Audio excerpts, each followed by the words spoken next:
from the studios of Postscript Media and Canary Media. Every December, Time magazine picks an individual, or sometimes it's a group of people, to be the person of the year. Time has named the individual or group with the greatest influence over the prior 12 months as Person of the Year. Presidents, queens, whistleblowers, and activists have all won the honor, but they're not always uplifting picks. Hitler, Stalin, and Nixon have all been named too. But their effect on the world often stretches far beyond that moment in time. That's certainly true for this year's choice. This year, Time picked a guy who equally inspires and infuriates. A culture-shifting CEO who brought the business of climate solutions into the zeitgeist in surprising and sometimes weird ways. From unprecedented levels of inequality to new frontiers of possibility, no one embodies the themes of this year more than 2021 Time Person of the Year, Elon Musk. Yes, Elon Musk, CEO of Tesla and SpaceX, the guy who made electric cars cool, who proved rocket engineers wrong, the richest man in the world, and of course, Twitter shitposter extraordinaire. As expected, Musk as Person of the Year is getting a lot of attention, both positive and critical. And it raises some important questions for this show about Tesla specifically. Look, it's the most valuable car company in the world, but has Musk made it the most valuable climate company? Tesla single-handedly pushed the auto industry to take electric cars more seriously. There's no doubt about that. Musk made people drool over solar shingles and batteries mounted in garages. But then there are moments like the one at a Wall Street Journal CEO summit earlier this month. Musk was there on screen, and he was asked whether Congress should pass Joe Biden's climate package. That package would provide historic backing to the electric vehicle market, and seemingly that's something that Musk would support. I would say, honestly, I would just can this whole bill. Don't pass it. That's my recommendation. What about the support though for the charging network? I mean, there are parts of this bill and no. No, I mean, do we need support for gas stations? We don't. So there's no need for this for support for a charging network. I would delete it. Delete. Okay. All right. I'm literally saying get rid of all subsidies. Now, this is a guy who says climate change is one of the biggest threats facing society, who's trying to colonize Mars as a backup plan for if, or when, we totally screw up this planet. And to support his ventures, he's taken well over $5 billion in government funding, including hundreds of millions of dollars every quarter from credits created by states to support electric cars. So Tesla recently logged one of its first profitable quarters in which it wasn't reliant on zero-energy vehicle emission credits to make its numbers. So it appears that Musk is sort of pulling up the ladder behind him after he's benefited from government largesse in the forms of certainly loans and credits. This is the duality of Elon Musk and Tesla. Musk says he wants to create companies that help humanity, but he doesn't bring much humanity to the table himself. He burns through staff, he mocks people publicly, and he makes impulsive decisions that can send Tesla teams scrambling at a moment's notice. Still, he is the person who put electric cars on the map, and he could probably do it for almost any clean technology if he wanted.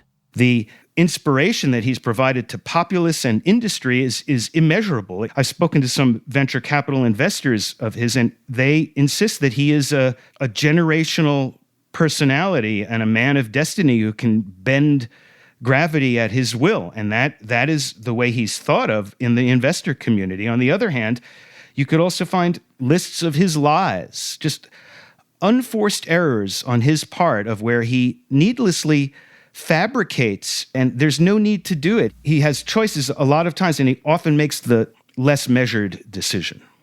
Musk became the wealthiest person in the world partly because he sold his mission to make climate-positive technologies a reality, even when incumbents and skeptical investors never thought it could happen. In order to make a company that is bending gravity, that is taking on the existing fossil fuel industry and the existing automotive industry, it requires a man of destiny, and that's despite all of the personal issues. He has always hewed to his mission. And here we are today with a company with a market capitalization of $1 trillion. This is The Carbon Copy. I'm Stephen Lacey. The Tesla brand has become one of the most valuable in the world. But Tesla's history is filled with failed or missing products, even outright lies. This week, a brief history of Tesla. Has it lived up to Musk's original vision of building a sustainable energy company to vanquish fossil fuels?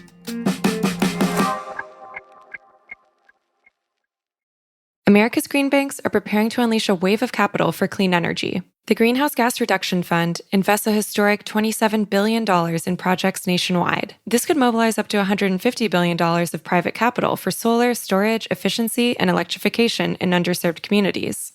So how do we deploy those billions quickly, efficiently, and with the highest impact? On July 18th, Latitude Media and Banyan Infrastructure will host a virtual event exploring the on-the-ground realities of making America's green banks a success. Register for free by clicking the link in the show notes or go to latitudemedia.com/events.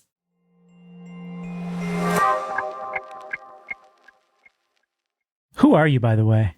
Oh, maybe I should introduce myself. My name is Eric Wessoff. I'm the editorial director at Canary Media. I've been reporting on Tesla since 2006 or 2007, which is a few years after Tesla's founding.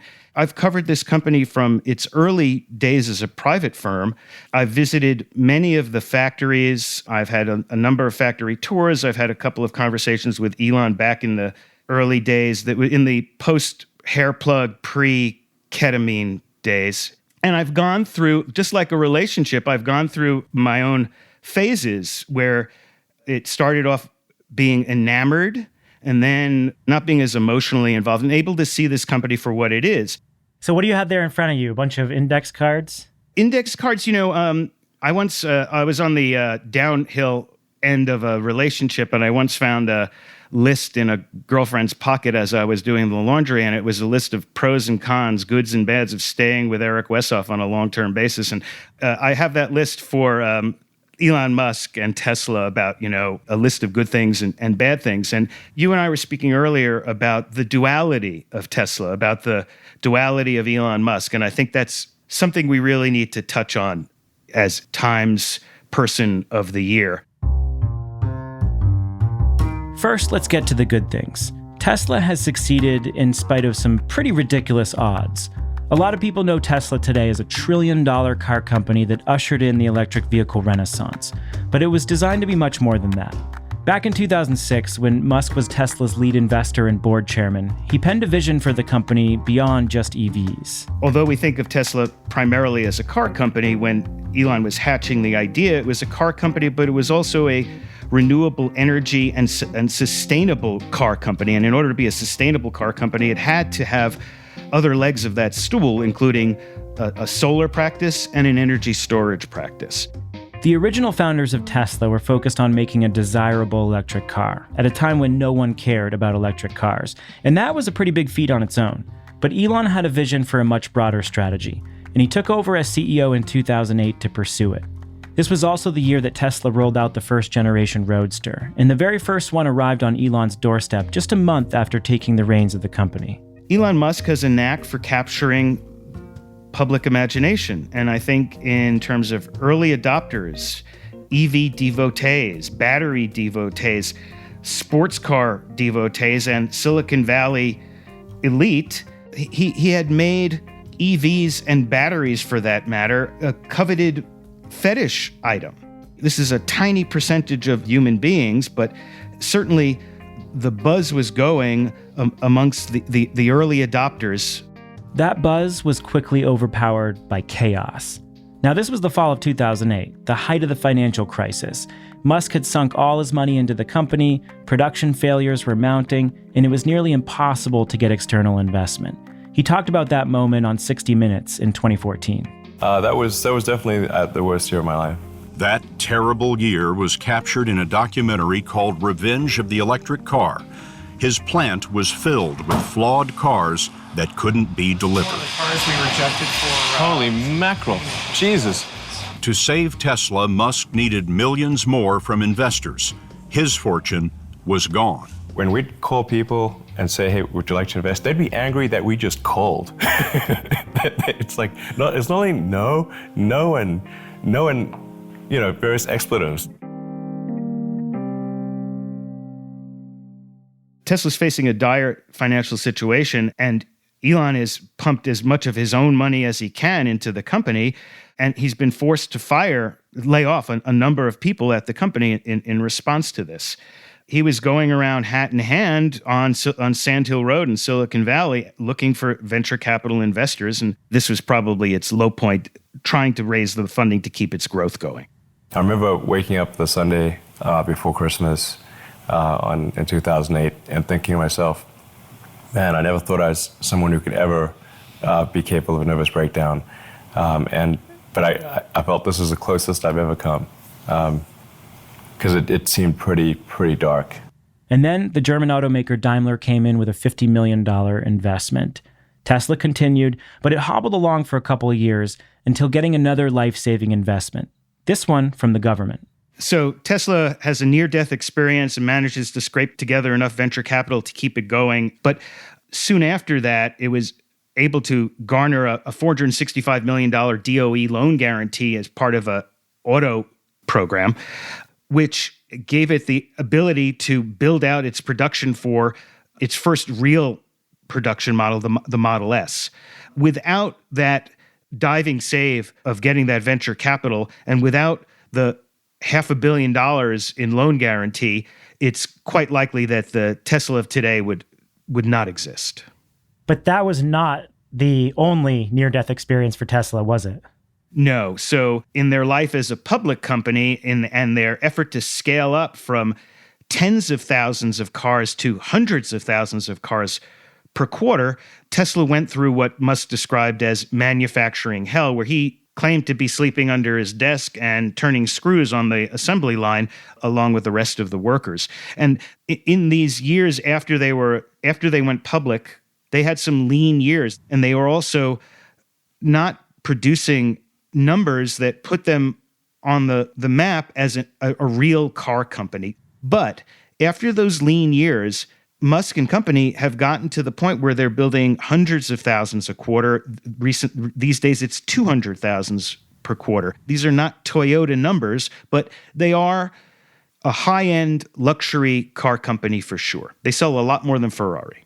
And this was a pivotal moment in the company's history because of how it changed the public perception of Tesla from this boutique car manufacturer into a company that could potentially handle global logistics like the other traditional car makers. Again, not at the volumes of large global automakers, but at large enough volumes that showed the company was capable of being a real car company. Absolutely. And a case in point is, how many new American car companies have there been in the last 100 years, other than Tesla, that have survived without going bankrupt in the first 5 to 10 years of their life? There's singularity in that regard. So you might have doubted that they were a real car company in 2016. They most certainly are today. The fact that Tesla is where it is today is pretty remarkable. Over the last decade and a half, thousands of companies with bold visions to reinvent energy or transportation have failed, some spectacularly. Tesla hung on in spite of a financial crisis, a weak market for EVs, and a lot of skepticism from investors. And today, as a public company, it has a valuation higher than Toyota, Volkswagen, Ford, and General Motors combined. Which brings us back to the question. Tesla may be successful so far as a car company, but what about as a clean energy company in EVs, batteries, and solar together, like Musk originally envisioned? Today's company is made up of those three legs. However, the automotive leg is 95% of the company, and the energy storage and the solar are only 5% of the company. So his initial vision, Tesla is an EV company with a hobbyist business in solar and energy storage. The vehicle side has been spotty too. Tesla's been talking for years about new semi-trucks, a pickup truck, and a more affordable car for the masses. But so far, we've got nothing but stage shows, picture galleries, and blown deadlines. Where are the new models? Every other car manufacturer has 20 vehicles lined up across different sectors, and all we have from Tesla is talk. I think things are going to be evened up in a couple of years. After the break, a more cynical take on Tesla.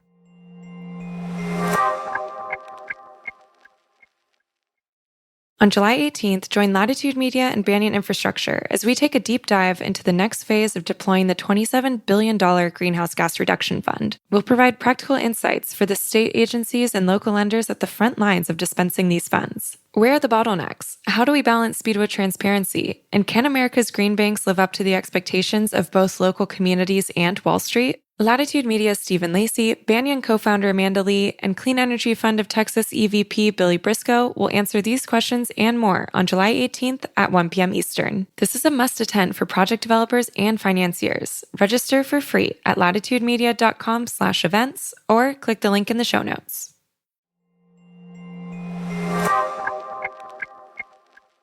Tesla is Elon Musk. The company's fortunes, or sometimes misfortunes, are wrapped up in Musk's exhibitionism. Would Tesla be the company it is today with a boring CEO? Probably not.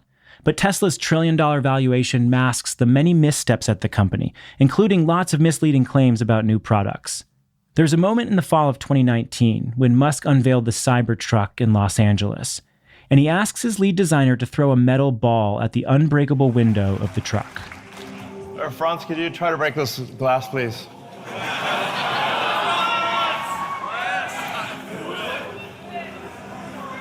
Yeah. Sure? Yeah. Oh my fucking God. Well, maybe that was a little too hard. Should we try on the floor? Sorry? Okay. The ball smashes the glass. You can hear people in the crowd gasp. Musk is clearly shocked. They try it again. The same thing happens. It didn't go through. So that's a plus side. Let's try the right. Try that one, really? Okay. Yeah. Sure. Oh, man. It didn't go through. Now, you could chalk this up to the dangers of doing a live stage show, but this is a pattern for Musk. The product wasn't ready, but he unveiled the product as if it were ready until that ball shattered the glass. The Cybertruck was supposed to start production in 2021. It's been delayed to 2022, and now Musk says it could be 2023 before higher volumes begin. This is not a one-off example. This is how Musk releases products. He makes a big public splash, promises a date, takes pre-orders, and then goes silent. And this strategy has also put other pieces of his master plan at risk. Take solar. In 2016, Musk told investors he had a plan to buy up Solar City, which at that time was the biggest residential solar installer in the country. Musk had family and boardroom ties to the company, and Solar City was in financial trouble. But in order to grow as fast as they wanted, they had to borrow an enormous amount of money. And if Tesla had not purchased Solar City for $2.6 billion plus the assumption of a couple of $1 billion worth of debt, Solar City would for sure have gone bankrupt within a couple of months. It's at that point that Elon stepped in. He was a board member of Solar City and a cousin of the CEO and CTO of Solar City. And against public sentiment, against shareholder sentiment, and against the sentiment of his board, he went through with the acquisition. And I remember when this happened, Tesla released this long post about the synergies between the company and how this fed into the long-term vision of Tesla's solar business. But that's not exactly how it played out, did it? No. And in fact, the growth trajectory of Solar City that Elon acquired and inherited was trashed over the coming quarters. Musk always wanted solar to be part of the Tesla plan, but instead of focusing on how to make the solar business better or more efficient, he slashed it down, and then he turned his obsession to a solar roof product. His optimism about solar roofs was on full display during a Solar City earnings call from 2016. And on the call, the Solar City team is discussing vague plans for a new product. And then Musk jumps in from the background with a surprise announcement. And we're going to be making a pretty interesting product, and I'm excited to kind of reveal it to you all at some point. But it is not just your typical module. It is both pretty efficient, and it looks really, really good. It's true. It's a solar roof as opposed to a module on a roof. It's a subtle moment, kind of boring, but behind the scenes, it was a big deal. As reporting later revealed, Musk was telling investors about a solar roof product that was not ready at all. And I'd just like to emphasize, I think this is really a fundamental part of achieving differentiated product strategy, where you have a stunning and beautiful roof that is a solar roof. It's not a thing on a roof, it is the roof. Eric was skeptical. Well, if you're skeptical about everything, you're eventually going to be right about some things. A couple of months later, the solar roof was unveiled. They actually unveiled it on a TV set where they filmed Desperate Housewives. Musk stood on a stage with all these fake houses around him in front of a chart of rising CO2 levels, and then the video turns to the roofs of the houses surrounding him. So we're going to show you, this is the before shot of that house over there. So that's what it looked like before. Now that's all solar. The camera shows close-up shots of a gleaming roof with shingles that are supposedly solar. And if you look carefully, you can actually see the solar cells behind the glass. There was just one minor detail. The solar roof was about as real as the television set. Well, not only was it not energized, but it did not exist. It existed only in Elon's mind. And over the course of the next couple of years, despite ridiculous promises about spooling up to 1,000 roofs per week, I would say that he's barely installed 1,000 roofs with the product. And it went through 4 different revisions over the course of the first few years. It's still going through revisions. And I did some shoe leather reporting and spent a lot of time in front of installations in the San Francisco Bay Area of wealthy homeowners putting these tiles on their roofs. Beautiful product, outrageously expensive, installation costs through the roof. Every job is a custom job, and there's no way that this is ever going to be profitable except for super, super, super high-end applications. So again, it's the duality of Tesla. Beautiful product, doesn't exist. Promises made over the course of years and just undelivered. Tesla's solar production factory in Buffalo, New York, sat mostly idle for years. A factory, by the way, that Tesla got nearly $1 billion from the New York government to build. 5 years later, Elon has finally admitted that the solar roofs are too costly. Customers have publicly called out the company, saying Tesla keeps raising the price. And this is the thing that bugs Eric about Tesla and Elon Musk. It's not just solar roofs. There is a list of lies that Musk has told, and at a certain point, as a journalist, if he says that he's going to have 1 million robotaxis by 2020 and there's 0 robotaxis currently, that is troubling. A CEO is supposed to, forgive my naivete, is supposed to be telling the truth about their company. And there's so many instances of Musk obfuscating. The semi-truck has been announced for 1,489 days. He's been taking deposits for 1,489 days, and there's no product. He has promised 1,000-kilometer range by 2018. Nothing has happened in those regards. He has promised battery swaps. So at a certain point, I think I became fatigued with being lied to as a reporter. How can I report on a company that the CEO can't be trusted to be telling the truth during an earnings call? Musk has a reputation for saying things that put people off. Sometimes it's launching a fake product, sometimes it's calling someone a pedophile on Twitter, or sometimes it's just being a hypocrite, like when he decried government investment in climate solutions when his whole business up until now has depended on it. Without the investment tax credit for energy storage products and without the investment tax credit for solar products. Solar cannot exist without subsidies. The Tesla roof cannot exist without subsidies. So again, case in point, here's your evidence. Every good decision is balanced by a questionable decision or comment.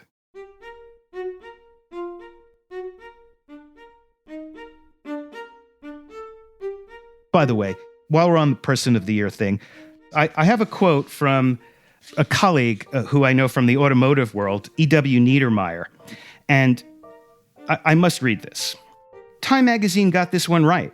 We live in depraved, acquisitive, intellectually bankrupt times, and nobody embodies our wretched zeitgeist quite like this bloated sociopath.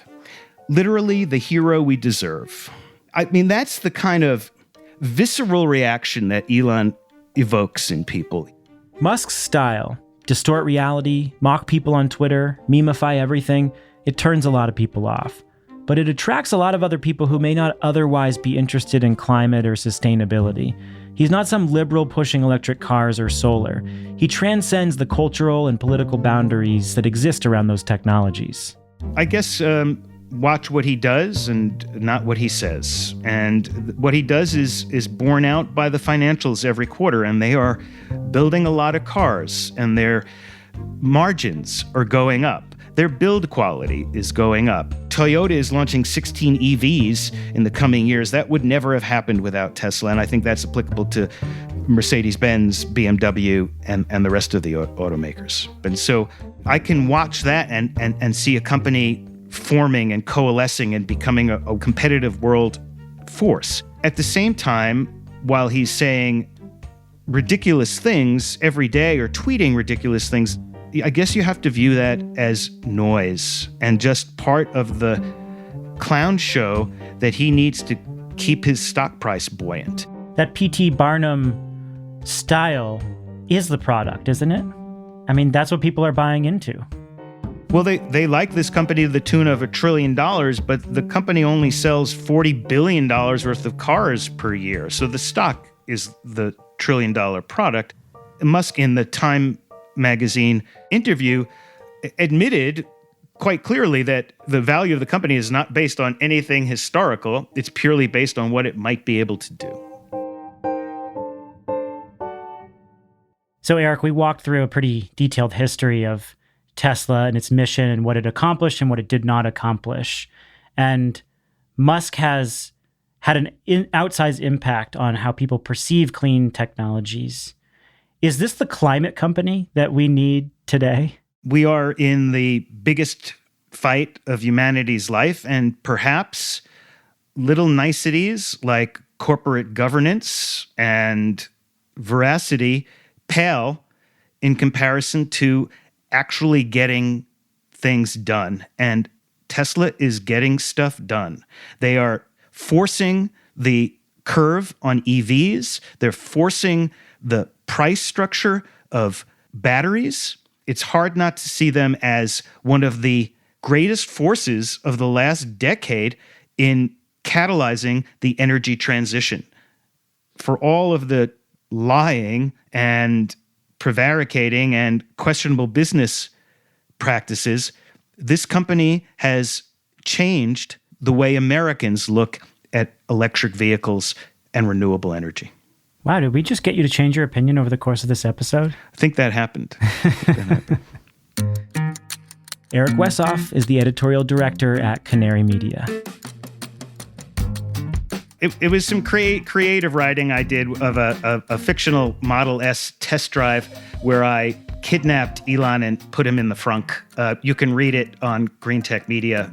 It's much more serious now. I would never write an article like that. I'm a much more serious person, and hopefully Elon is as well.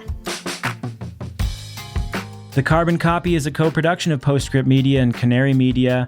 Thanks so much to Canary Media for their partnership, and a huge thanks to our producers. Our lead producer on this show is Jamie Kaiser, and our other producers are Dalvin Abawaje and Daniel Waldorf. Sean Marquand mixed the episode and composed our theme. Original music came from Echo Finch and Blue Dot Sessions. If you want to find more episodes, go to canarymedia.com or search for us on any podcast app. And you know what to do if you like this show. Give us a 5-star rating on Apple Podcasts or on Spotify. Spotify just rolled out a rating system, so help us out there as well. Of course, we've been telling you about this companion podcast of ours called Catalyst with Shail Khan. It is with our friend and investor Shail Khan, who dives deep every week into the forces decarbonizing our economy. Don't miss out on those conversations. Find it at canarymedia.com or any podcast app. We will catch you next year. I'm Stephen Lacey. This is The Carbon Copy.